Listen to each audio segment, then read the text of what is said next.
All right, let's jump right into this. Welcome to today's Explainer, where we are unpacking what is quite literally a true historical thriller. We're going to look at a single, frankly unimaginable decision, a moment of pure, raw audacity that completely altered the trajectory of history. We are stepping back in time to examine a high-stakes siege, an impossibly locked door, and one man who simply decided that impossible wasn't going to cut it.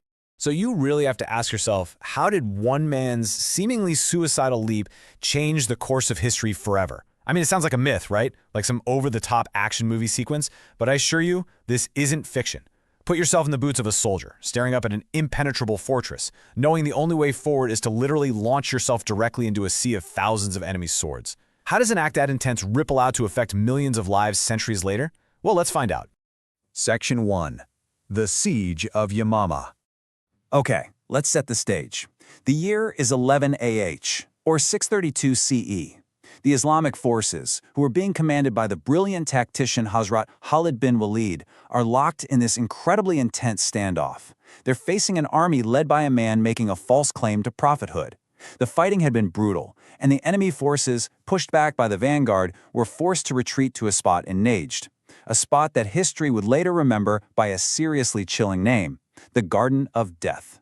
Now, don't let the word garden fool you. This wasn't some place with pretty flowers and walking paths. This was a massive, heavily fortified walled enclosure. We're talking impossibly high walls, way too high to just climb over. And the absolute kicker, the colossal external gates were locked tight from the inside. The enemy had basically sealed themselves inside a giant vault. Just look at the massive tactical nightmare of this standoff. On one side, you have the enemy forces. They're safe behind high walls, sure, but they're desperate. You've got thousands of heavily armed, seasoned fighters backed into a corner, absolutely resolved to fight to the last man. Then, on the other side, you've got the Islamic forces. They are totally trapped on the outside. They have absolutely zero siege equipment to bust down those huge doors, and the clock is loudly ticking. It's a total grinding stalemate. By any conventional military logic, it is an impossible situation. Which brings us to Section 2, an impossible demand. You know, when conventional logic completely fails, it leaves this vacuum that can only be filled by just extraordinary courage. So, while the Islamic army is standing out there totally frustrated by these towering walls, a slim, unassuming soldier named Hazrat Bara ibn Malik steps forward, and he pitches a tactical master plan that leaves everyone absolutely speechless. He says, okay, step 1, I'm going to sit on a shield. Step 2, you all are going to take your spears, put them under my shield, and hoist me up. Step 3, you are going to use those spears to literally catapult me over this fortress wall. I mean, he wasn't asking for a catapult to be built, he was asking to be the projectile. The sheer audacity of this plan totally defies logic. This wasn't just some clever military maneuver. This was a decision of absolute, unshakable reliance. Because landing alone on the other side of that massive wall meant dropping straight into a pit of thousands of hostile soldiers. It was, by any rational metric, stepping into certain death. You can really only imagine the heavy hearts of his fellow soldiers in that moment. They knew that by launching him over, they were very likely saying their final goodbyes, sending a brother directly into a blender. And yet, operating on pure conviction, they actually agreed to do it. Section 3. Inside the Garden.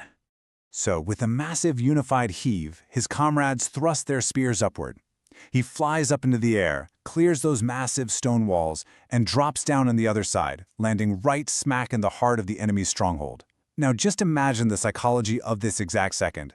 For a moment, there is just absolute pin-drop silence. The enemy, these thousands of hardened warriors, they just freeze. They literally cannot process what their eyes are showing them. One lone slim guy just rained down from the sky into their impenetrable fortress. But while they are paralyzed by the shock of it all, Bara ibn Malik doesn't waste a single millisecond.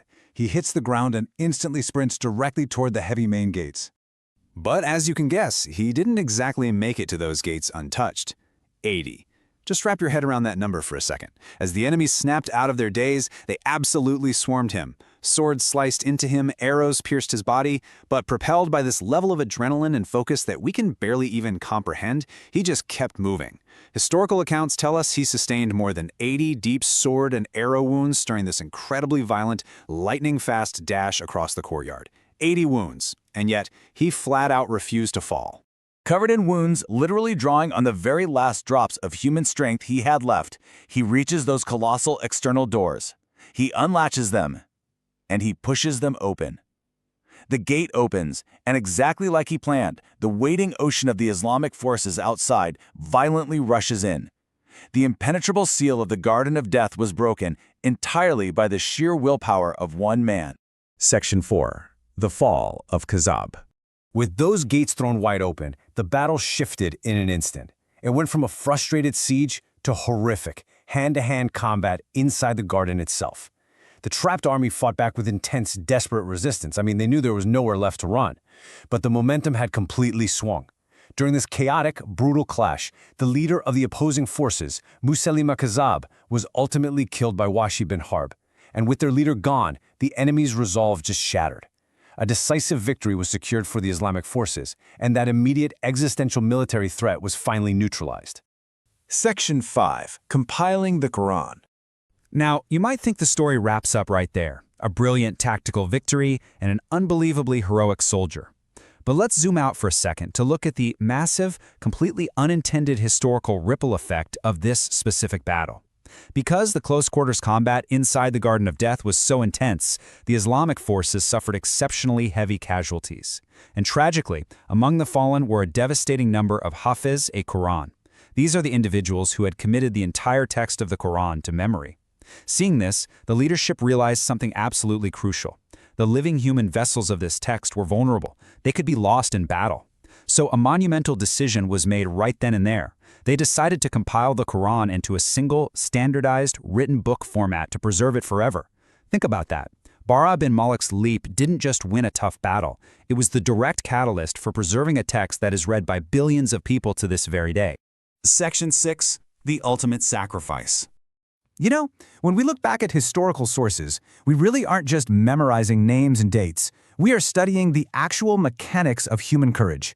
One man, armed with absolutely nothing but total reliance and a shield, managed to completely shift the trajectory of global history. There's a thought here. Sometimes closed doors aren't locked. They are just asking for the price of your life and courage. Those massive doors to the Garden of Death, they were completely impenetrable to an army just standing by passively. But to a guy willing to bet his entire existence on one single leap, they were just an obstacle waiting to be pushed open. Make no mistake, history is always shaped by those who are willing to pay that price. And that leaves us with a final thought to ponder at the end of today's explainer. What are you willing to risk to open the doors in your own history? Because we all have walls in front of us, right? We all face closed doors that seem absolutely 100% impossible to breach. The legacy of Bara ibn Malik really challenges us to ask ourselves, are we just going to stand outside and wait around, or are we going to find our shield, take a massive leap of faith, and force those gates open ourselves? Thank you so much for exploring this remarkable piece of history with me today. Keep pushing on those doors and keep learning.